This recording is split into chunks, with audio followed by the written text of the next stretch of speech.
Hello everyone, welcome back to another video. As you can see, I've taken out all of my books today because I was cleaning up my shelf. So I thought, why not show you all of these? I've collected 100 books in the past 3 years. So I thought I'll give you a book collection tour. So first we'll begin with the Harry Potter series by J.K. Rowling. I've uh, these were my first books I've ever read in my life, and I absolutely love them. They have a special place in my heart, and I've read the whole of the series, and it's fantastic. I love them so much. So the first book we have is Philosopher's Stone. The second book, The Chamber of Secrets.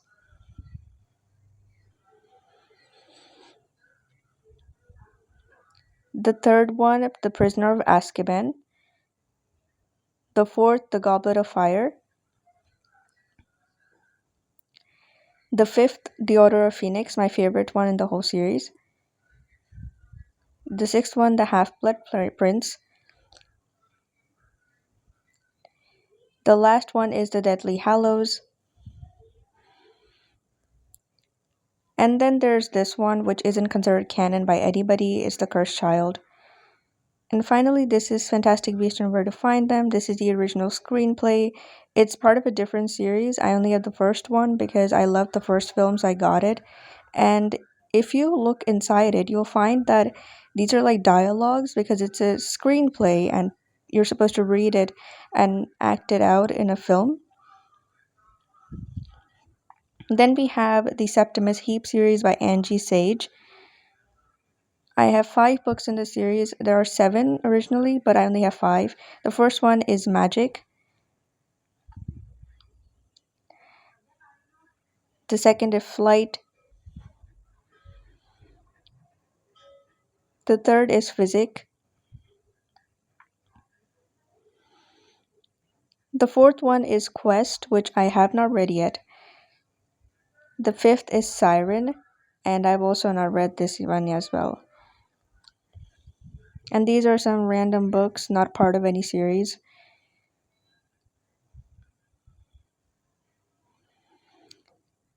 The first one over here is Conrad's Fate by Dinah Wynne Jones.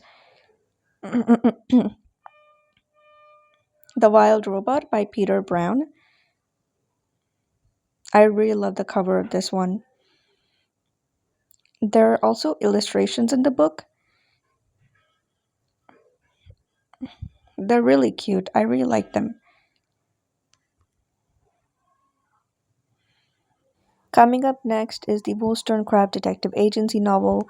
This is the first book in the series, The Case of the Missing Moonstone by Jordan Stratford. I love this book. This is a cozy mystery, and I love the illustrations as well. Uh, these are all the characters in the book.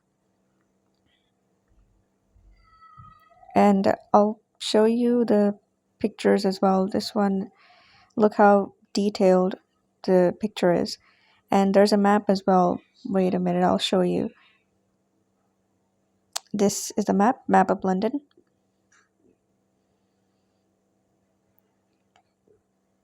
Then we have Enid Blyton's The Secret of the Cliff Castle. There are 3 great adventure stories in it. The first one is The Secret of the Cliff Castle, Smuggler Ben, The Boy Who Wanted a Dog. I've read all 3 of them and they are so nostalgic. The Cursed Carnival and Other Calamities by several different authors, and of course, one of the stories by Rick Riordan, who is the author of the Percy Jackson series.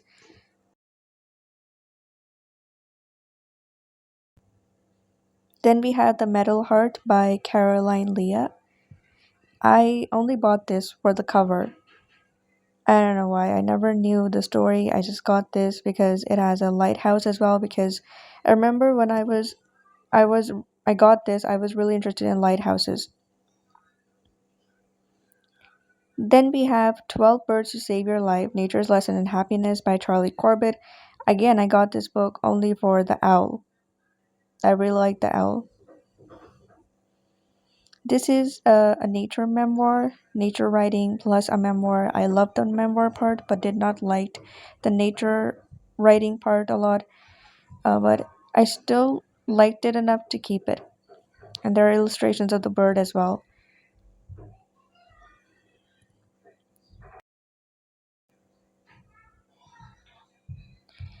Then we have this cloth-bound edition of Hans Andersen's fairy tales, and there's a mermaid on it. These are illustrated fairy tales, so they have several illustrations. Some of them are colored, some of them are just black and white, but they're all are just so beautifully illustrated.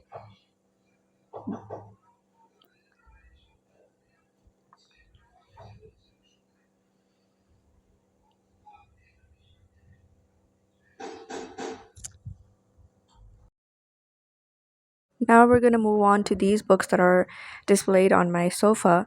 I tried to separate some of those books in terms of authors, so any of the books that are by the same author, I try to put them in the same pile. So first we have Roald Dahl, James and the Giant Pea. Oh, by the way, this is a random pile. A Series of Unfortunate Events. This is the second book, The Reptile Room by Lemony Snicket. King Arthur and his Knights of the Round Table by Roger Lenslin Green. This is a great book. I really enjoyed it. Then we have Anne of Green Gables by Ellen Montgomery. I never read this after 8th grade. I did not like it when I was younger, so I never read it again.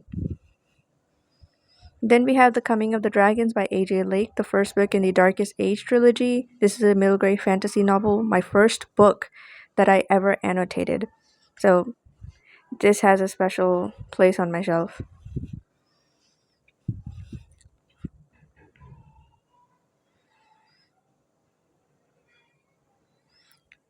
Then we have some Neil Gaiman books. First, we have Coraline.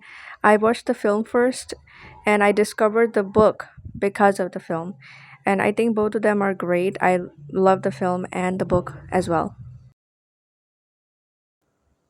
Then we have The Graveyard Book, and I've read this one as well. And again, the story was amazing. There's no film of this one, but the story is really great, and the illustrations are quite frightening, I would say.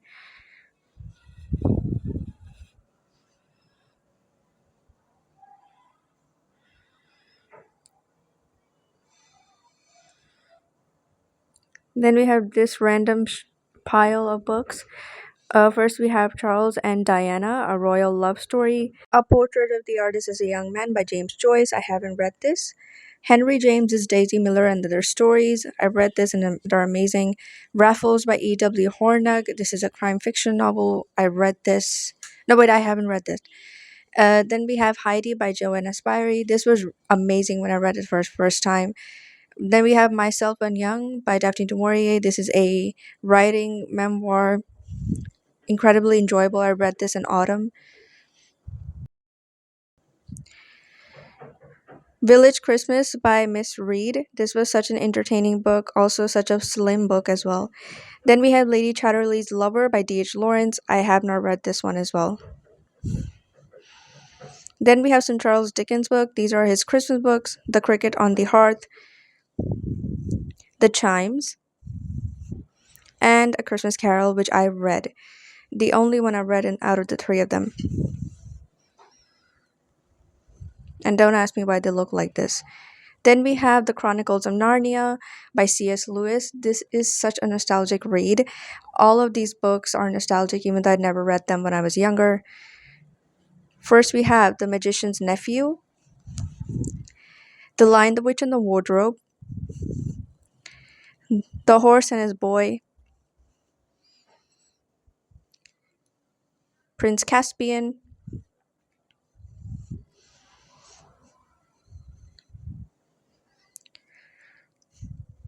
The Voyage of the Dawn Treader, The Silver Chair, and finally, The Last Battle.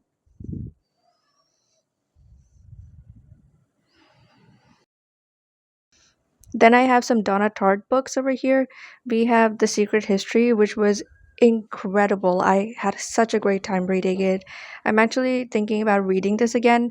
I consider this a winter book. The Goldfinch by Donna Tartt.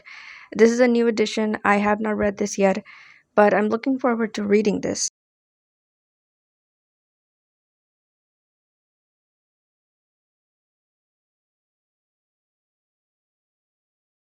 Then we have some Kate Moose books. The Winter Ghost. This is a novel set during winter, as you can tell by the title. Then we have The Mistletoe Bride and The Haunting Tales. This is a compendium of short stories, also perfect for winter nights.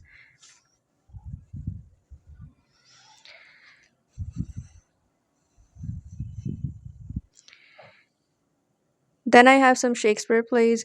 This is Macbeth, previously the best. I consider this the best one. Measure for Measure, I have not read this one yet. And this is the best one currently, The Merchant of Venice.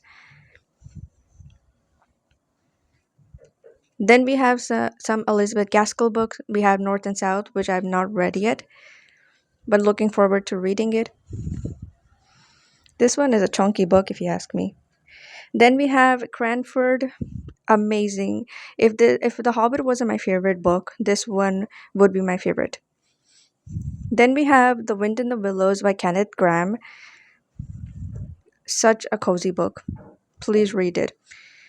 Then we have Villas in the Winter, not by the same author, but it is set in the like the Wind in the Willows universe. The Wind in the Willows world. Then we have some Tolkien books. We have The Hobbit, which is my favorite book of all time. I love it. I've never reread it, but I'm looking forward to it. Then we have Lord of the Rings, the whole series. I have not read this. Probably had to do with the fact that I'm daunted by the size of it. I mean, it's really chunky.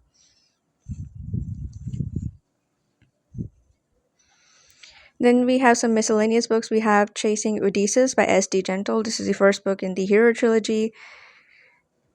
Then we have Death on Blackheath by Anne Perry. This is a Victorian mystery novel. The Secret Keepers by Trenton Lee Stewart. I love the cover of this one.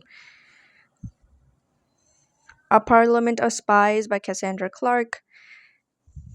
This one is set in the 1300s. John Green's Paper Towns. I did not like this one a lot, I would say.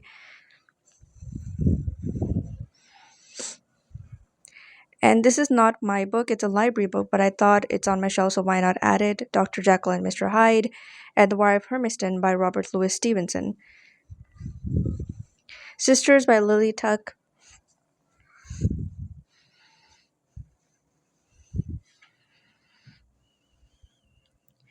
The Silent Patient by Alex Michaelides.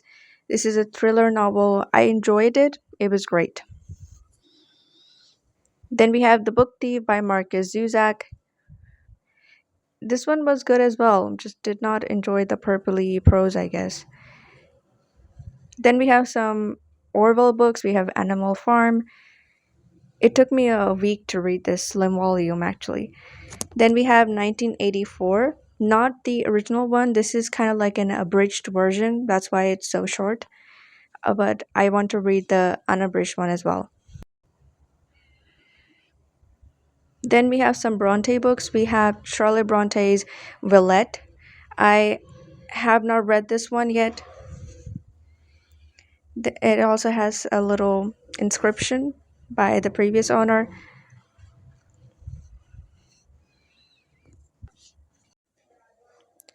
Then we have Emily Bronte's Wuthering Heights, which I read when I was 18. And I just started reading, so I did not understand this fully, but I'm looking forward to rereading it. Then, not by the Brontes, but it is about the Brontes. This is The Brontosaurus by John Sutherland. This is an A to Z of Charlotte, Emily, and Anne Bronte, and Branwell as well.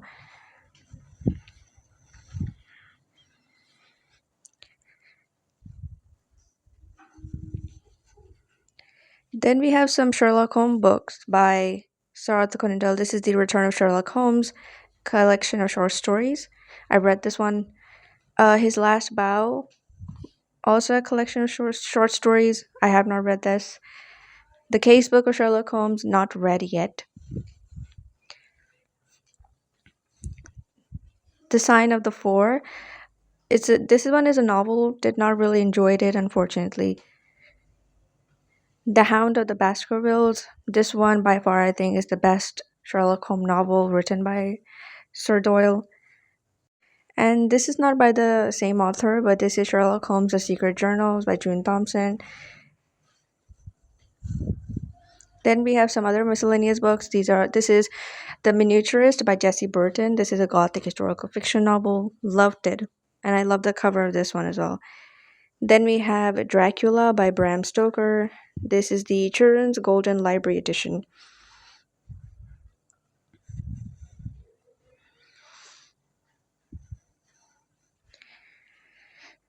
Then we have The Scarlet Pimpernel by Baroness Orczy. And this is also in the same edition as the Dracula one.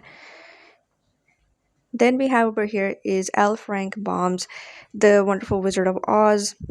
I read this because of that Tom and Jerry film that featured the Wizard of Oz characters. Then we have The Theban Plays by Sophocles. The cover is a weird one, but the story is also a bit weird, but it's a good story, I would say. This is a Greek tragedy, a classic. I think everyone should read this at least once in a while because it has a lot of references in different piece of literature as well.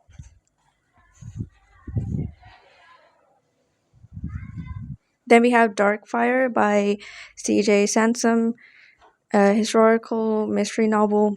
This was amazing. This is The Paris Wife by Paula McLean. It's about Ernest Hemingway and Hadley Richardson, his first wife. It's about their story. This is the second book in the Extraordinary series by Michael Pryor. This one is called The Subterranean Stratagem. And this was really, really good. It was brilliant.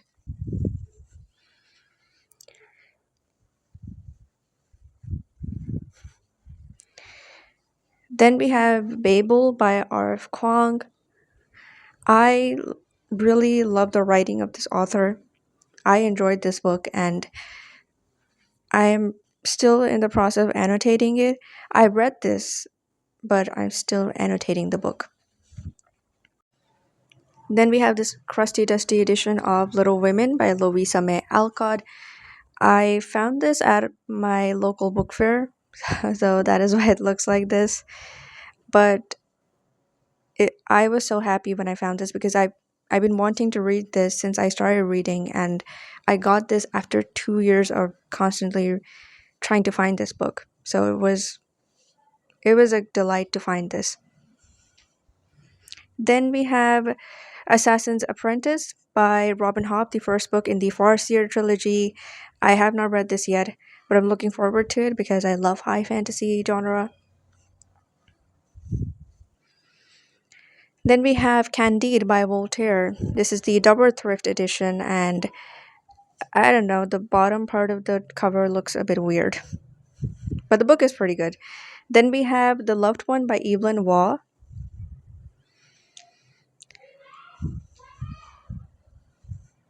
Then we have Norwegian Wood by Haruki Murakami.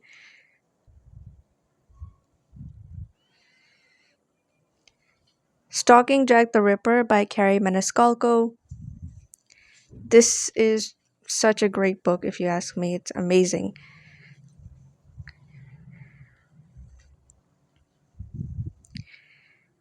The Girl Who Fell Beneath the Sea by Axie O. The most Ghibli-esque book I've ever read. Then we have some other miscellaneous books. We have Alice in Wonderland and Through the Looking Glass by Lewis Carroll. And since this is a flip book, we also have Five Little Peppers and How They Grew by Margaret Sidney. Then we have The Odyssey by Homer. This is the Emily Wilson translation. I don't know what happened with the cover, but I've not read this yet. How Do You Live by Gonzalo Yoshino. This is also unread. It's just, I don't know why I'm not enjoying it that much. Anna Karenina by Leo Tolstoy, or Anna Karenina. I don't know. I don't know what you call this, but I'm halfway through the novel, still making my progress. This is Raymond E. Feist's Darkness at Satanon.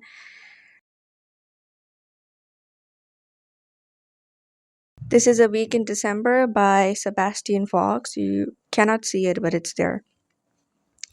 Mission to Paris by Ellen First. Crime fiction novel, still have to read it. And then finally, we have The Luminaries by Eleanor Catton. I have not read this. This is such a daunting book. It's really long, and I tried to read this, but I couldn't get into it because I suppose it had to do with the fact that I was in a reading slump at that moment. But I've heard really good things about this book, so I have high hopes for this book. And this is what my shelf looks like after I ended up putting away all of my books. Thank you so much for watching this video. I hope to see you in the next one.